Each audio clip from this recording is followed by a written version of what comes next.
अस्सलामुअलैकुम। एक लोग फ़िलॉग के साथ काशिफ महमूद भट्ट उर्दू क्रॉनिकल के प्लेटफॉर्म पे मैं स्टेट वे स्टार्ट करूँगा। काफ़ी बातें हैं लेकिन पाकिस्तान क्रिकेट बोर्ड ने जो खुशखबरी सुनाई है वो खुशखबरी ये है जी कि तमाम प्लेयर्स की ऑफिशियल्स की 20% इंक्रीमेंट लग गई है और बहुत खुश हैं कि उनकी तनख्वाहों में डेलीज़ में और जितनी मैच फीस है उनमें इजाफा हो चुका है। ये अच्छी खबर है जो हमारी करंट सिचुएशन चल रही है, प्लेयर्स की भी ऑफिशियल्स की भी, उन तमाम के लिए और क्रिकेट कम्युनिटी के लिए बहुत ही अच्छी खबर है। और साथ साथ मैं आपको बताता चलूँ कि 2 दिन पहले पाकिस्तान क्रिकेट बोर्ड में इजलास हुआ जिसमें डिपार्टमेंटल क्रिकेट के तमाम रिप्रेजेंटेटिव ने भी शिरकत की और उन्होंने बड़ा पॉजिटिव रिस्पांस दिया। Very well done Pakistan cricket board की मैनेजमेंट कमेटी के आपने ये इनिशिएटिव लिया है कि 4.5 साल से बिल्कुल क्रिकेटर जो थे वो बेरोज़गार हो चुके थे, क्रिकेट डेड हो चुकी थी और अब अच्छी बात, खुशाइन बात कि डिपार्टमेंटल क्रिकेट भी बिल्कुल खुलने के बिल्कुल दहाने पे है और साथ साथ रीजन क्रिकेट जो वो तो ऑलरेडी स्टार्ट हो चुकी है। और आपको बताते चलें कि सिर्फ 97 क्रिकेटर्स थे जो फर्स्ट क्लास खेलते थे हमारे पिछले बिल्कुल ही बेतुका और बेवकूफ़ तरीके का जो एक डोमेस्टिक हमारा फॉर्मेट था जो ऑस्ट्रेलिया की कॉपी की गई थी, उनको नकल उतारी गई थी, वो बिल्कुल जो फेल हो चुका था, उसमें वो 97 क्रिकेटर्स थे। अब 200 से ऊपर फर्स्ट क्लास क्रिकेटर जो है वो एक्शन में नज़र आएंगे और यही खूबसूरती है पाकिस्तान की कि पाकिस्तान पूरे पाकिस्तान में क्रिकेट होती है, ना कि सिर्फ 2-3 शहरों में फर्स्ट क्लास के मैचेस हो रहे थे। अब पूरा पाकिस्तान क्रिकेट में under 13, under 16, under 19, grade 2, patterns trophy grade 2, काजम trophy grade 2, काजम trophy first class और पैटर्न्स ट्रॉफी फर्स्ट क्लास, बहुत ज़्यादा बिजी शेड्यूल नज़र आ रहा है। तमाम क्रिकेटर्स को मैं मुबारक दूंगा जी कि बहुत अच्छा रिस्पॉन्स आया और बेहतरीन तरीके से वो इजलास मुकम्मल हुआ और डिपार्टमेंटल के क्रिकेटर्स उनके बड़ों ने अच्छा रिस्पांस दिया, ग्रीन सिग्नल दिया कि वो पाकिस्तान क्रिकेट बोर्ड के साथ हैं।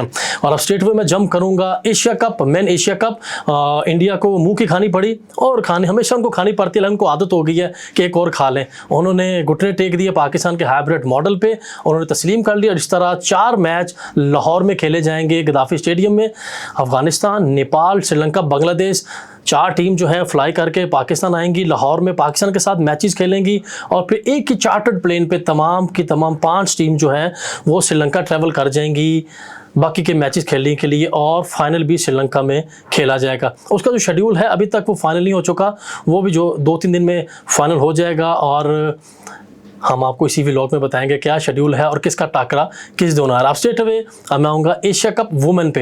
हांगकांग में वुमेन एशिया कप हो रहा है। 2-3 वीक का कैंप कराची में लगा, बहुत ही तैयारी की गई लेकिन पहला मैच बड़ी ही मुश्किल से हम जीते। हमारा मैच नेपाल के साथ था वुमेन क्रिकेटर्स का और पाकिस्तान की टीम सिर्फ 87 रन पे आउट हो गई। हमारी जो टॉप ऑर्डर था वो कोलैप कर गया और किसी ने भी साथ नहीं दिया।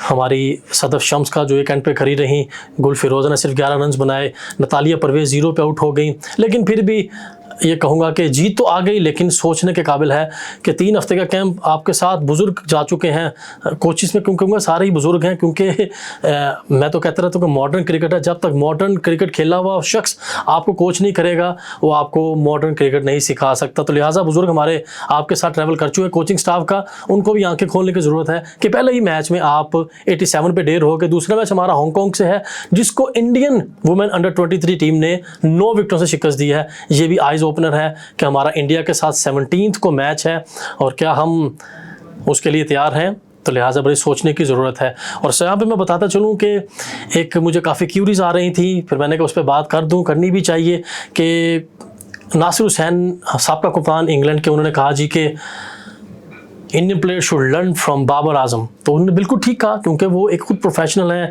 आजकल ब्रॉडकास्टर हैं, वो बड़ा डीपली वॉच करते हैं और गहरी नज़र रखते हैं हर चीज़ पे। उन्होंने सिर्फ ये कहा है जी करंट सिचुएशन में इंडियन प्लेयर जो क्रिकेट खेली गई है वो ऐसे नहीं खेलते, इसलिए वो फाइनल मैच हार गए हैं। और मुझे एक बड़ी ही एक मेरे लिए बड़ी सरप्राइजिंग बात थी, कभी भी इंडियन प्लेयर्स की तरफ से कोई बयान नहीं है, हमेशा उनकी मीडिया और उनके जो ऑफिशियल से उनकी तरफ से बयानबाजी होती थी।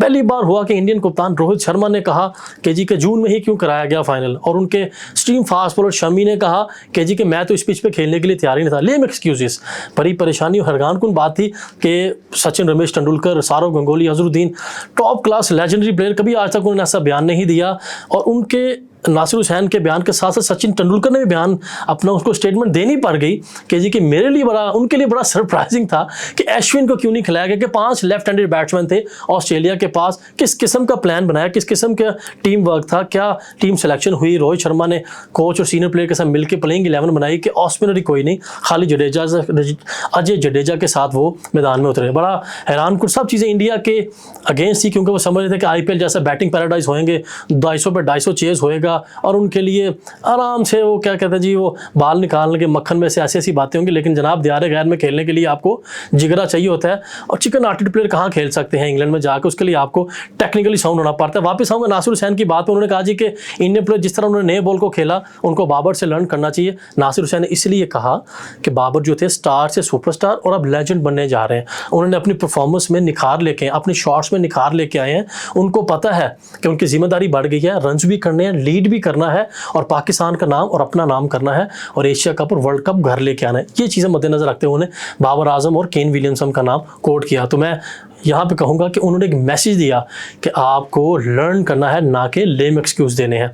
तो यही मैं कहूँगा कि Asia cup women, Asia cup main और वर्ल्ड कप का मैच होने जा रहा है पाकिस्तान इंडिया का। और उस दिन आपको बताते चलें कि बाबर आजम का 15 अक्टूबर को बर्थडे है और 15 अक्टूबर ही डेट आ रही है पाकिस्तान इंडिया के वर्ल्ड कप के टाकरे की।